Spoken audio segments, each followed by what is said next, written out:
What is up, my fellow Nakama? Welcome to Tales of Nerdia. My name is Chris. Today we are talking about Chapter 831 of One Piece. And I'm not going to lie to you, I'm going to be a bit of a negative Nancy. I wasn't a huge fan of this chapter. To me, there wasn't a whole lot going on, but I'm going to try and dig around for some things to talk about and make it a bit of a quick video today. So, let's get to it.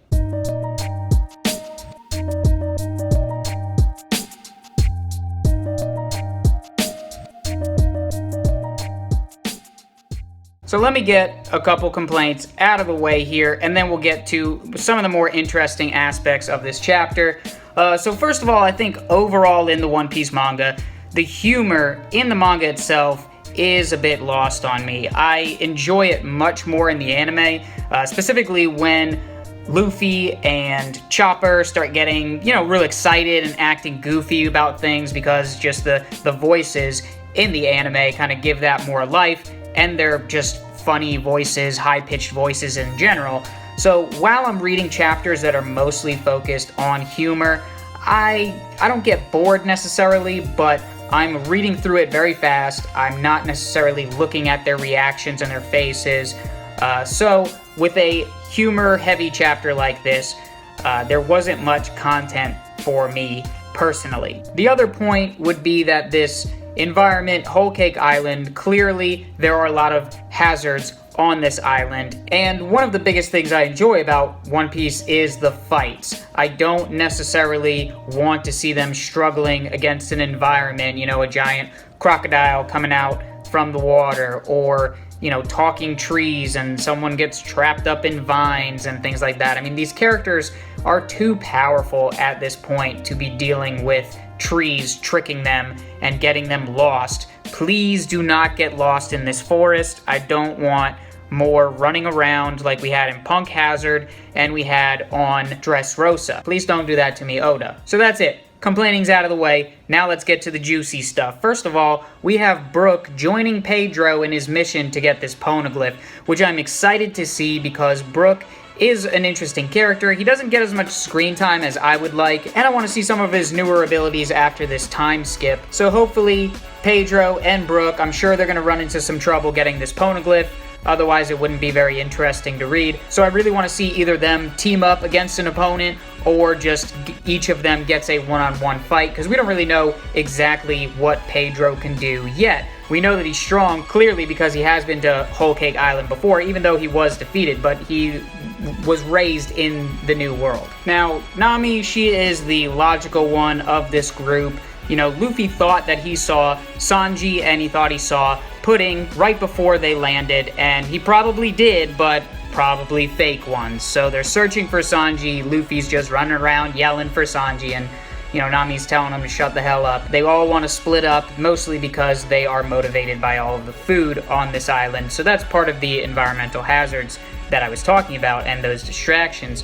But then they catch a glimpse of Sanji, and he's just hanging out by this tree here. But as soon as anyone points out that they see him, he kind of disappears to a new area. Eventually, they all catch a glimpse of him. Now, clearly, this is not Sanji playing tricks on them. It's got to be somebody else. We see him with a lollipop, not his traditional cigarette, and this was not my idea. I do watch a lot of other manga reviewers, and Chibi Reviews mentioned that this is very Alice in Wonderland, this Whole Cake Island, and compared Sanji to the Cheshire Cat, which I thought was pretty interesting.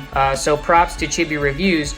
I am getting that vibe here, and then just to kind of add on to that, this kind of rabbit swordsman that attacks, not necessarily, could be, the white rabbit that Alice follows. Cheshire Cat appears and kind of starts to trick Alice and almost tease Alice. You have the scene with the singing trees, which is very similar here.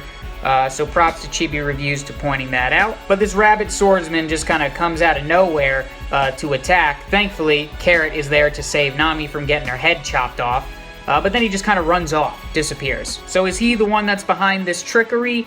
Not really so sure. But whoever created this fake Sanji is most likely also responsible for this mirror image of Luffy.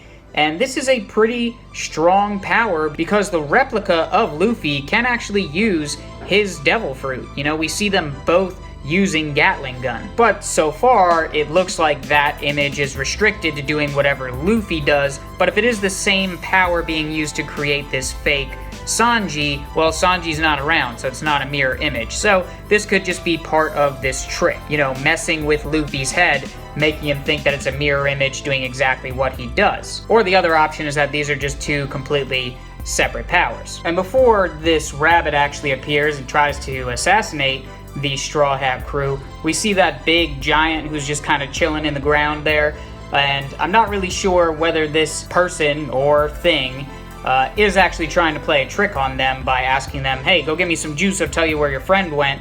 Although, to me, I don't think it would really matter because this is clearly a trick. Or is it possible that Sanji is being controlled, or that he has somehow changed by being on this island now? Instead of loving cigarettes, he loves sweets? I doubt that, but I'll just throw that out there just for conversation's sake. And then let's jump to the last page here, where we see the trees and kind of the whole environment conspiring to let's block off their path, and they're going to cause some trouble for the Straw Hat crew. And this last page kind of reminds me more of Thriller Bark than a Whole Cake Island, which I would think is full of sweets and treats and happy stuff.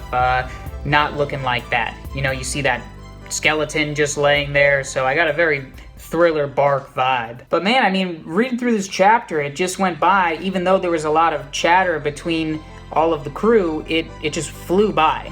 Like, I feel like we didn't make a lot of progress. I felt like we only took a few steps into the island and like already in trouble, which is okay, you know, we're getting some action, but I just don't want to see them fight against the environment.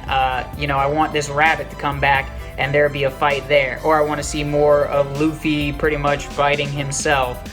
So hopefully the environment doesn't play too big of a part in what's coming up next. Or maybe we'll jump over to Pedro and Brook for a little bit on their adventure. But then don't forget, we also have Jinbei. We didn't see Jinbei and Big Mom in this whole chapter. But that's all I got for you guys today for One Piece. It was pretty much a quick chapter, read through it so fast. So, a quick video for you. If you want to talk about the chapter, go ahead and comment below. Don't forget to like and subscribe. One Piece is on break next week. Hunter x Hunter's on hiatus, but I still have more videos to come, so I will see you all very soon. Bye!